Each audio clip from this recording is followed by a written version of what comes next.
رانا محمد ابراہیم کی رپورٹ کے مطابق خبر شامل کی جا رہی ہے۔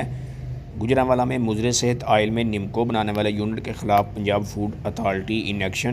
ڈی جی فوڈ اتھارٹی کے حکم پر فوڈ سیفٹی ٹیموں کا نشہرہ سنسی روڈ پر واقع نمکو یونٹ پر چھاپا۔ 300 litre non traceable oil, چولہا اور پائپ ضبط۔ ناقص اور کھلے آئل سے مضر صحت نمکو تیار کرنے پر کارروائی کی گئی۔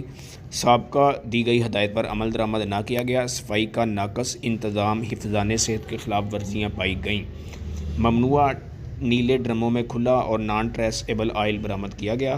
ملازمین کے میڈیکل سمیت اہم ٹریسیبلٹی ریکارڈ عدم موجود پائے گئے۔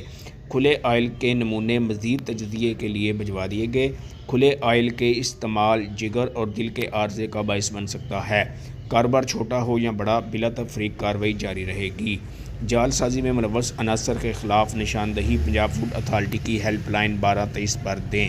ترجمان food authority. Cameraman Ali Butt کے ساتھ رانا محمد ابراہیم، نیوز 4 گوجرانوالہ۔